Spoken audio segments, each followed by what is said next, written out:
Let's talk a bit about your piece today in the Telegraph. Ben Wallace talking about a great many things for the first time since stepping down as the Secretary of State for Defence. He's basically saying that it's a very difficult situation currently for Britain because the lunacy of legislation which exists thanks to the ECHR says that terror suspects are more or less protected by the ECHR because Britain cannot actually go and sort of intercept individuals who might wish Britain harm, and they can't basically find these people in other countries and bring them here for questioning. No, I think it's an immensely difficult situation, and these sorts of concerns were raised when legislation was pushed through, just as they were, Mike, just to raise another issue, when the Modern Slavery Act was brought in by Theresa May, and she very much wanted that to be her legacy. But what it has allowed is for people who are not legitimate refugees to exploit our current system. We cannot have a situation where terrorists are being protected by human rights legislation, just as we cannot have people who are posing as refugees exploiting the Modern Slavery Act. But unfortunately, as soon as this sort of these rules, these regulations, this legislation makes its way through Parliament and it receives royal assent, it's very, very difficult for a later government to come in and unpick it and come up against such firm, fierce opposition from vested interest pressure groups, human rights lawyers, and so on and so forth, charities. And so, you know, the situation just gets worse and worse, and the case law that justifies it builds up. And, you know, that's how we end up in the current position that we're in, where terrorists are actually being protected by this stuff. Absolutely right. And I mean, the problem for Britain in that sort of global world as well is that the spying scandal that we saw this week kind of popping up, the stories about China's infiltration into our education sector, the stories about, you know, China's, you know, real, I suppose, hegemony, for want of a better word, over the rest of the world is very plain for all to see, and nobody's quite sure how to deal with that.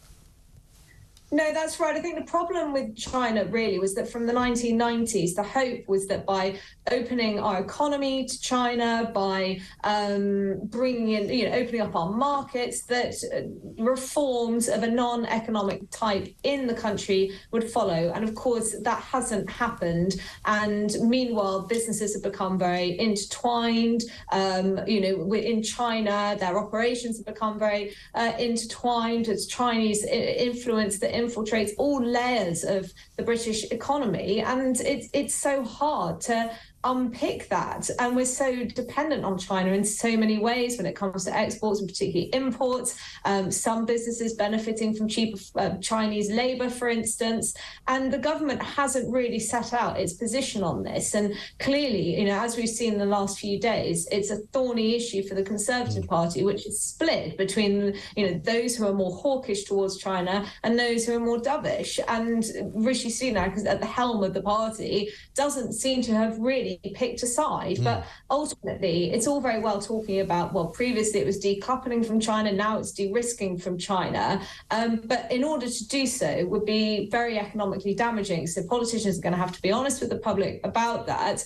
And I think that that's why there's an unwillingness there. But ultimately, we just need to have something resembling a clear strategy on China as it becomes seemingly increasingly hostile towards us. Yeah, well, exactly right. And as we saw today, we've got Kim Jong-un and Vladimir Putin meeting up in a kind of a strange, odd-looking summit in the far east of Russia. I don't think anybody's expecting anything really terrible to emerge from that, but it does show you that there are other international kind of powers that don't take any notice of the West, effectively.